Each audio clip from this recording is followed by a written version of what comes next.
అక్కడ టీవీలో చూస్తుంటే, అక్కడ వీడియో కాన్ఫరెన్స్లో ఉన్న మా ఆడబిడ్డల్ని చూస్తుంటే చాలా సంతోషం అనిపిస్తుంది. అందరు పాలపిట్టల్లాగా అక్కడ బ్లూ కలర్లో కనిపిస్తున్నా.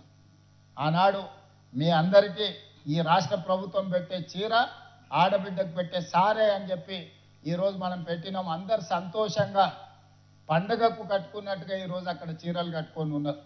ఒకప్పుడు ఇచ్చిన చీరలు మీకు తెలుసు, నేను పెద్ద చర్చ చేయదలుచుకోలే. పంట పొలాలలో పిట్టల్ని బెదిరించడానికి కట్టేది తీసుకెళ్ళి. కానీ ఈరోజు ఆడబిడ్డలు పండుగ పూట కట్టుకున్నట్టుగా సారె పెడితే, పుట్టింటి వాళ్ళు సారె పెడితే ఏ విధంగా చీర కట్టుకుంటుందో ఆడబిడ్డ సంతోషంగా ఈరోజు మా ఆడబిడ్డలు అందరూ కూడా చీరలు కట్టుకొని ఈ వీడియో కాన్ఫరెన్స్లో పాల్గొంటే నిజంగా పోయిన సంవత్సరం మేము అందించిన చీరలు ఈరోజు మాకు సంతోషాన్ని అందించినాయి. అదేవిధంగా పట్టణాలలో కూడా కొంతమందికి గతంలో ఉత్పత్తి పూర్తి స్థాయిలో రాక వాయిదా పడ్డది. ఇప్పుడు వాటిని కూడా సీతక్క గారు పంపకాలు మొదలు పెడతామన్నారు. తొందరలోనే మున్సిపాలిటీలలో పట్టణాలలో కూడా మిగతా ఆడబిడ్డలకు 1,00,00,000 మందికి 1,00,00,000 చీరలు మనం పంచినాం. అదేవిధంగా ఇప్పుడు నూతనంగా ఆనాడు పాలపిట్ట రంగు ఇస్తే ఈరోజు చిలకపచ్చ రంగు ఈరోజు మనము నూతనంగా వెనకాల కనిపిస్తున్నాయి కదా. ఈరోజు ఈ చీరలు ఈ డిజైన్లు ఆమోదం కాబోతున్నాయి. ఈరోజు కొత్త చీరల్ని కూడా మా ఆడబిడ్డలందరికీ కూడా పెట్టడం ద్వారా పండుగ మీ సోదరుడు చాలామంది తల్లి అన్నదమ్ముళ్ళు సొంత చెల్లెళ్ళనే ఇంట్లోకి వెళ్ళగొడుతారు.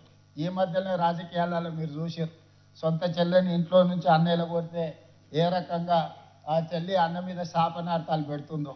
సో సొంత చెల్లి కూడా భారం అయింది అనుకొని ఇంట్లో నుంచి పంపించే ఆస్తిలో వాటా అడుగుతారని పంపించే సందర్భంలో 1,00,00,000 మంది ఆడబిడ్డల్ని ఈ మంత్రివర్గం సొంత సోదరి మనులాగా భావించి ఈరోజు మీకు చీర పెట్టే కార్యక్రమాన్ని, మిమ్మల్ని ఆర్థికంగా నిలబెట్టే ఒక ప్రణాళికను, మిమ్మల్ని కోటీశ్వరులను చేయాలనే లక్ష్యంతో ఈ ప్రభుత్వం పనిచేస్తుంది.